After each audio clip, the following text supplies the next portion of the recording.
Then Baruch Haba. So, okay, we're starting our new series on Hoshen Mishpat, Magen Avot Hoshen Mishpat, and the truth is that this is a very special hatchala for me, because as many of you know, I have had the zechut of being involved in Orach Chaim, Yoredea, and Even HaEzer. But ever since Even HaEzer, I've been working on Hoshen Mishpat. And Hoshen Mishpat, although I've made some headway, I haven't really had tremendous success, tremendous hatzlacha in really understanding properly and getting the groove, as we would call it, of the Moroccan poskim in Hoshen Mishpat, which is what they dealt with heavily. I was just trying to see how I could apply it to nowadays, and I was getting stuck. But I have to tell you that this past month I've had a breakthrough, and it was mainly bischut two sfarim. One of them I'm going to show you is Rabbi Yomer Yitzchak of Rabbi Yitzchak ben Walid, who has tremendous work on Hoshen Mishpat, and the other one, which I think mainly, is the work of Rabbi Lebhar Kawai. He was the chief rabbi in Morocco about 100 years ago in the city of Rabat. He's originally from the city of Saleh.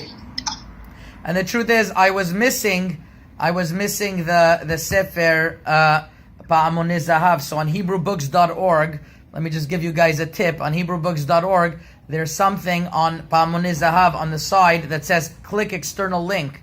And I clicked the external link, and it led me to a website called Lulu.com, or even Amazon could also have it in some of the books. And and for $13 I printed it, and this came out for $13.99 actually in the mail, shipping included. Isn't this beautiful?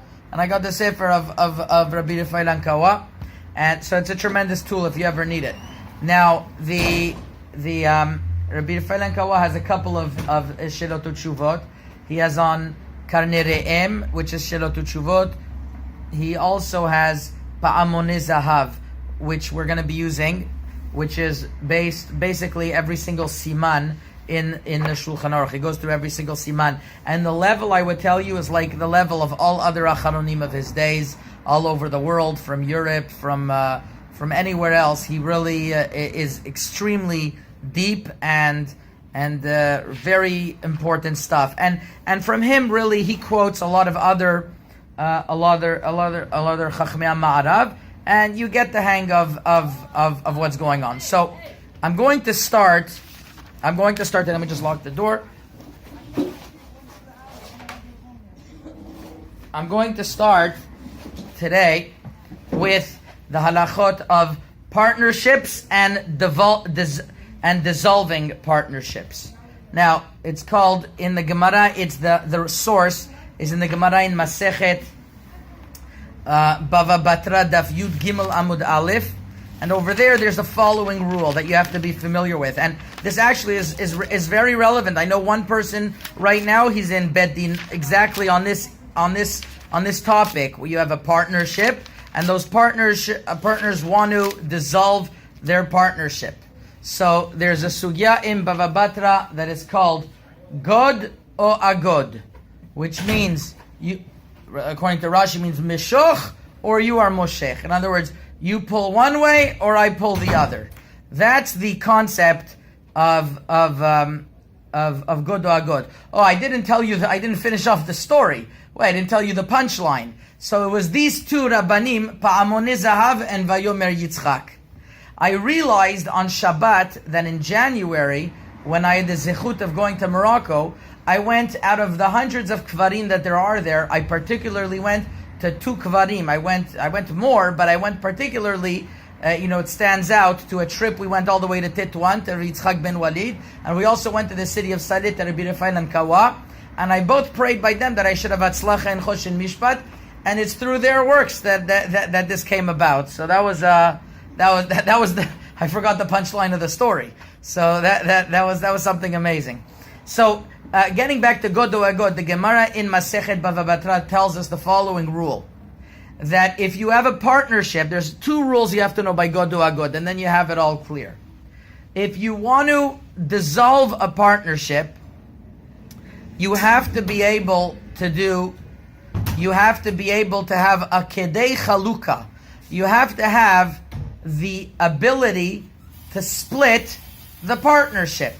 If it's a partnership that is not able to be split, what does this mean, not able to be split? Some poskim nowadays say that if you're going to lose 10 or 15%, if you split the business, that's already not able to be split based on the Rashba. Okay, but that is the opinion of the opinion of the Acharonim that we're not going to get into right now. But basically, anything that is able to be split, it has to be split. If en bo kedei chaluka, if it's not able to be split, so then you have the following rule.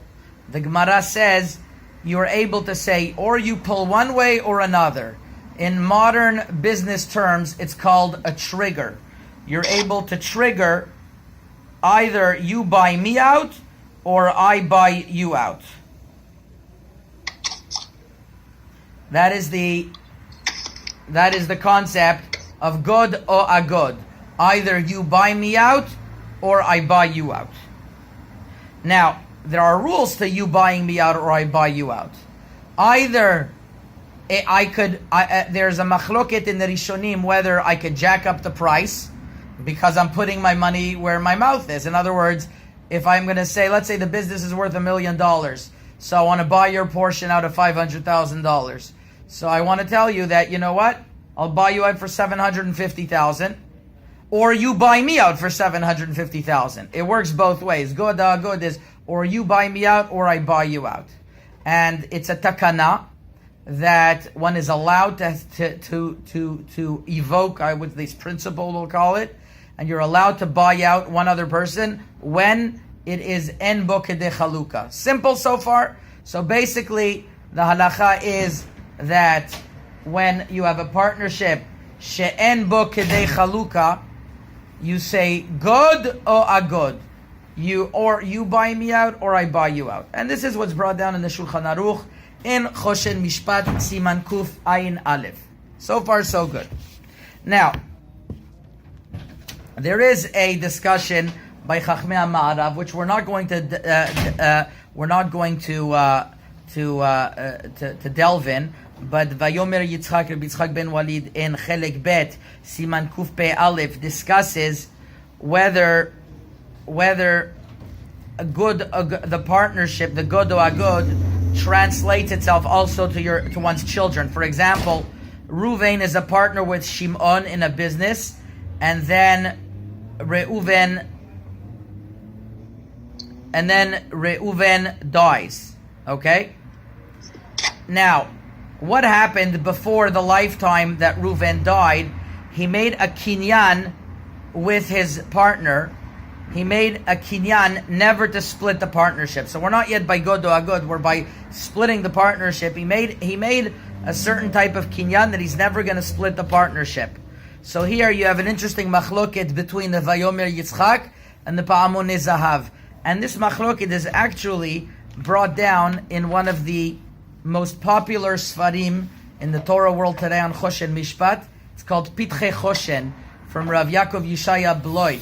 He was a Dayan in the Eda Charedit, and as a matter of fact, a friend of mine, very close friend of mine who lives in Los Angeles, his name is Rabbi Grama's mother-in-law, remarried with Rabbi Bloy. She was the almana of Rabbi Shimon Biton. There also is a son in Lakewood called Rabbi Yosef Biton. He has a kol there. So this is their stepfather-in-law, who was niftar a couple of years ago. He has a tremendous work on Hoshen Mishpat that all the Dayanim use, called Pitchei Hoshen. And he actually brings down this machloket between Vayomer Yitzchak. Look at that in Pa'amonei Zahav. Vayomer Yitzchak says that, and we're going to see why it's important to say this machloket, because there's a certain important logic behind it. The Vayomer Yitzchak says that since the shutfim, the partners, they decided to make a partnership, it's like they were misalik themselves. It's like they took away their rights, and he sold his rights of being able to split the partnership, and therefore it goes also on their children. So the children, in other words, they cannot split the property. And says Rabbi Yitzchak, since they cannot split the property, they're allowed to trigger. They're allowed to say god or agod. So even if it's a property that's able to be split, but Reuven and Shimon in their lifetime made a deal that they'll never split it, either one will buy the other. It works also for the children. Rabbi Lebhar Kawa argues on Vayomer Yitzchak, and he says it's a right only for them, but for their children it doesn't apply. Children are going to have to split, and they're not going to be able to trigger god or agod. Now, this could be, the reason why I'm mentioning this is that it's an important machloket, that's number one. But number two, it really brings out what the yesod, what the principle of this trigger of god or agod is. Is god or agod, there's a chakira that they say the following, is god or agod a chaluka? In other words, it's a takanat chazal that Hachamim gave a person a right to do a chaluka, to do a split when they want. Is it considered a chaluka, or is it not only it's not just like a chaluka, it's like a sale. Basically, it's like a sale, and that Vayomer Yitzchak says it's a sale, and I sold my right to split, so therefore I could trigger. But the Pa'amun Zahav didn't understand it's a sale that I could sell the right. It was a special takanat chachamim that whenever you can't do a chaluka, you could do god or agod. Okay, but if these people made a deal, he gave up his right, but he can't translate that takanat chazal to the next generation. If it's a mechira, once you sell something, it goes on to the next generation. But Rabbi Lebhar Kawa didn't understand that way. And therefore he says that if Reuven and Shimon made a deal that they will not split, and one of them dies, too bad. The son has to split, and he can't say, well, my father said we're never going to split. Okay, that's one machloket. Now, before we go further, I wanted to mention a fascinating question that the Rabbi Rafael Berdugo from Meknes, famous Malach Rabbi Rafael, he wrote two important svarim in Hoshen Mishpat, or in Halacha. One called the Torot Emet. It's called Torot Emet, and another one that's basically on the Shulchan Aruch.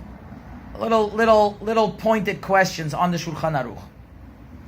And he wrote another She'elot Utshuvot Mishpatim Yesharim. Both of those are quite known, even by the Ashkenazim. They know these works. And he had his unique style. Rabbi Rafael Berdugo he didn't mind arguing on the norm. He held what he held, and if it was michudash, or even if it was against the minhag, it didn't bother him.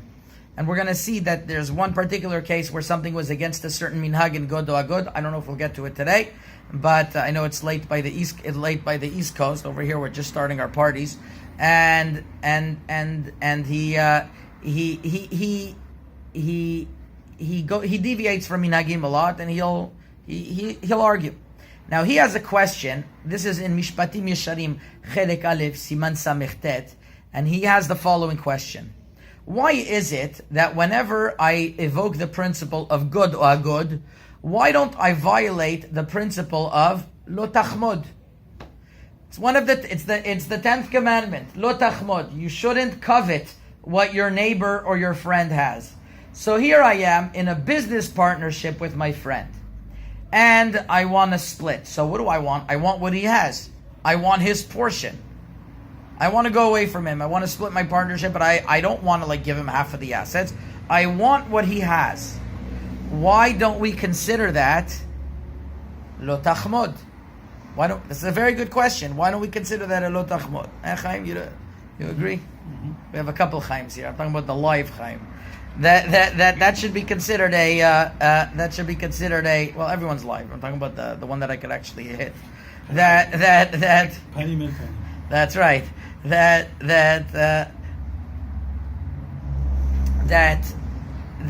it should be considered a violation of lo tachmod. So he has 4 lines. I'll read it to you. Nistapakti Betovea dina de god o agod im over al lo tachmod. Does he violate lo tachmod? V'nir'a, and he says it would appear de eno over. He shouldn't violate that principle. Why? He's not violating lo tachmod. The Hachamim lo yachziku yede ovre avera. It can't be, because what? Hachamim are going to make a person be over and avera, so he can't be. V'yesh lechalek benim tovea mishum nachat ruach l'shapot shalom o mechemda. He says it would make a difference if a person is trying to buy out his friend because he wants to make peace. Their partnership is not going, so he wants to make peace. Or he actually wants that property. If he actually wants it, it would be a problem. But then he says, it doesn't seem to be that way.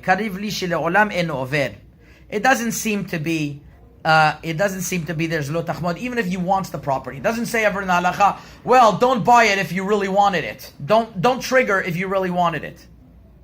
So he says, he would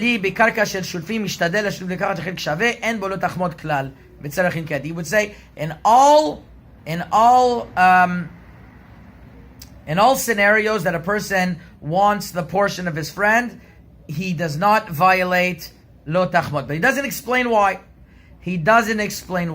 So there's a couple of poskim that discuss this. The first is the Shelot Utshuvot Betzel HaChochma.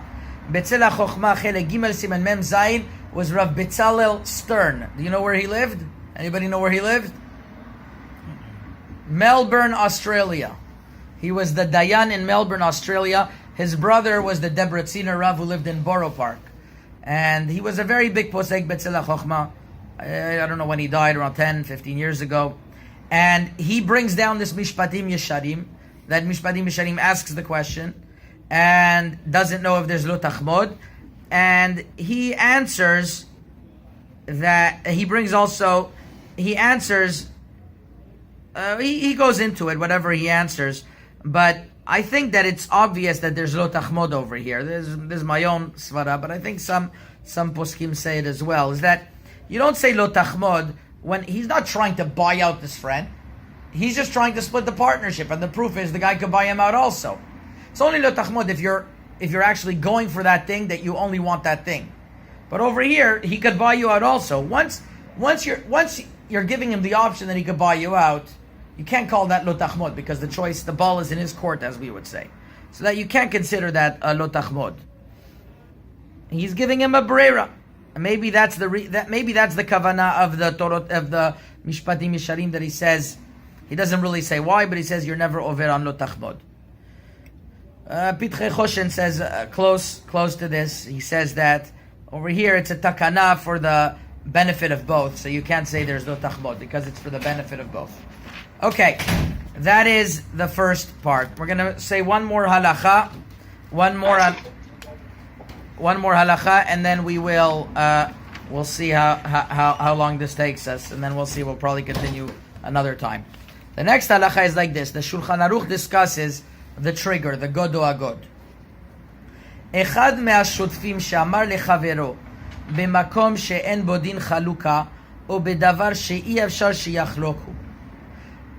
Something that you can't split. What can't you split? Let's say you own a slave, or you own a certain kli. You both own a car. Can't split it. What are you gonna do? How can you split a car? Or maybe you could split, actually. You could say 1 week me, 1 week you. That's if there's no choice. But let's say that doesn't work. A guy needs a car 6 days a week he needs a car. So it doesn't work to split. So in that scenario, you would say god o agod. Kofin et hanitba limkor chelko o liknot mimenu. So in that case, you would force the person who is being demanded the trigger of. So Reuven tells Shimon, god o agod. Shimon has to decide to buy him out or to be bought out. They can't leave. And if Shimon has no money, too bad, he gets bought out. That's the halacha. I'm mamash dealing with this right now. I know a certain case of god o agod that's being discussed right now, as we speak in the Batidin. Or you buy me out or I buy you out. And one of the big questions is what's considered kedei chalukah or not, considered if it's able to be split or not. So here you have a very interesting shita of the Levush. The Levush was a Talmid of the Rama, one of the great Acharonim, and he has a chidush here. And he says that god o agod is only applicable if it's the Chalakim are Shavim, that means if you're a 50-50 partner in the business, then you say God or Agod. And he says this, the logic dictates so, because let's say a guy is 75% owner and the other guy is 25%. He says good or good. Very nice. It's very easy for me to buy out the 25%, but he has to buy out my 75%. So that's not so simple. So the Levush says, you do not say good or Agod where the Chalakim are not Shavim. The Mishmeret Kehuna, which was one of the great Tunisian poskim in Ma'arechet Gimel by God, he also says, he's posei, he says the minag in Tunisia was like this levush, that you say God or agod, only by equal partnerships, not by non-equal partnerships. However, the poskim point out to a very interesting teshuvah. I want to tell you where I found this teshuvah first. It was brought down, and it's very interesting. I told myself a couple of weeks ago that this is how HaKadosh Baruch Hu is misaviv siyata dishmaya. I was going to get some exercise, I told myself, on a Friday afternoon. So I said, okay, but I couldn't find anybody to exercise me. I was going to play a little bit of basketball.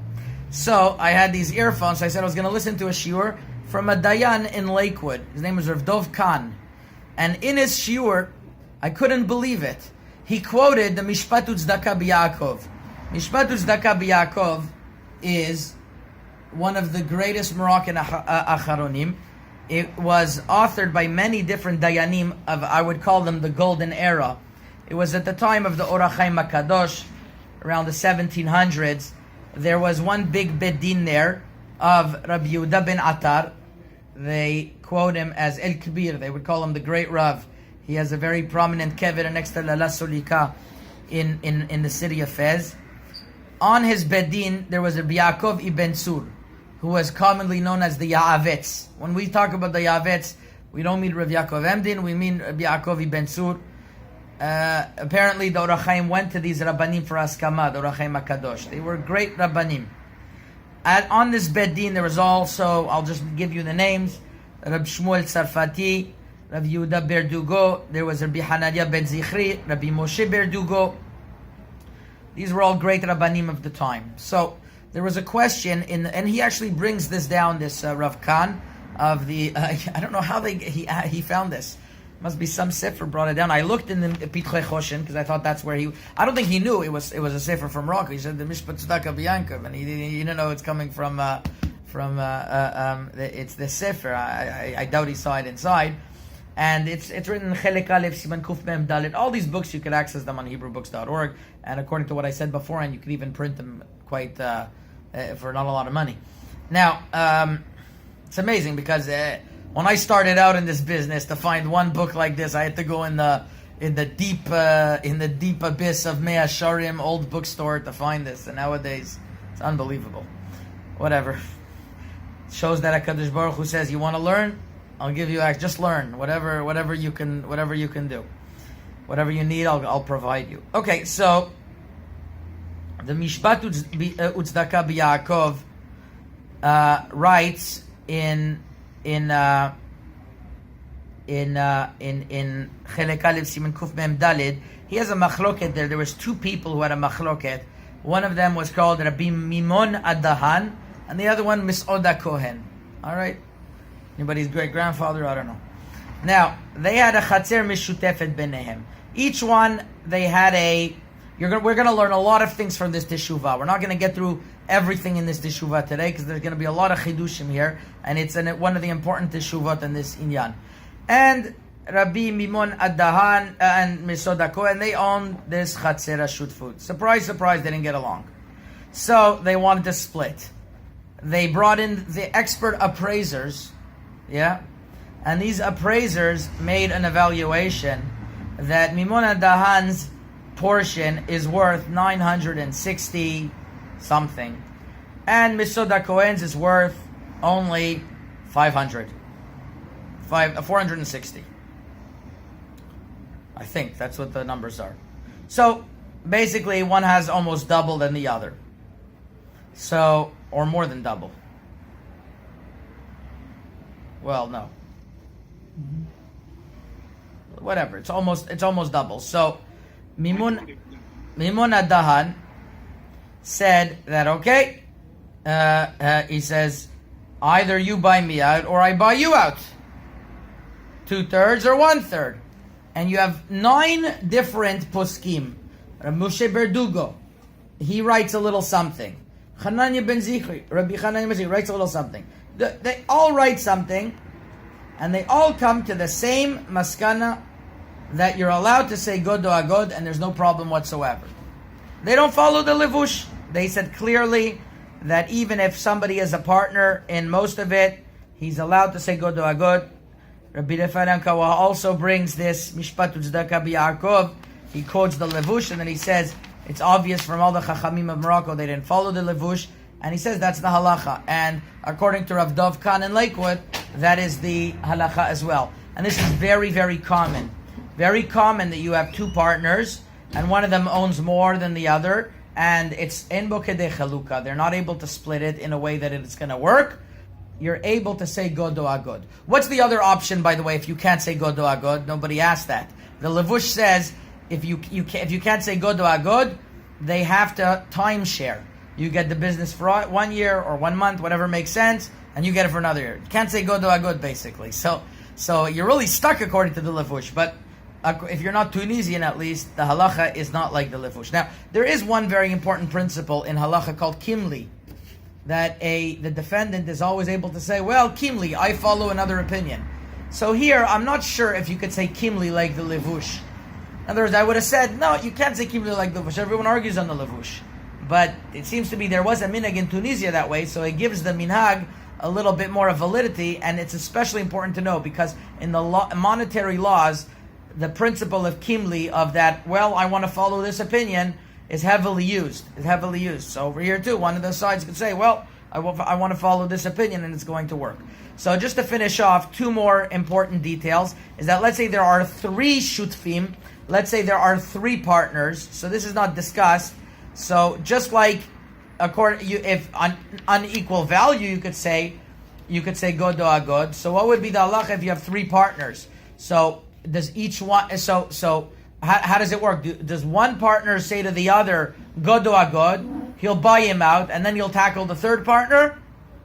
So some poskim say that's what he can do. That's what he can do.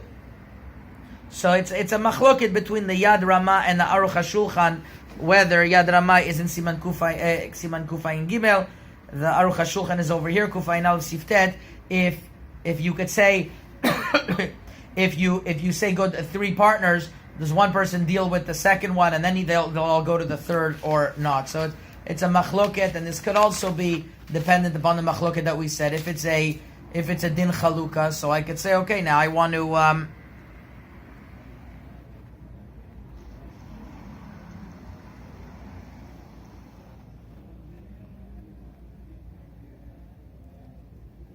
If it's a din chaluka, maybe the din chaluka is everyone together. You can't do one by one. The din chaluka is everyone together. Everyone has to split the pot. But if it's a din mechira, I could sell my portion to one guy and then deal with the next.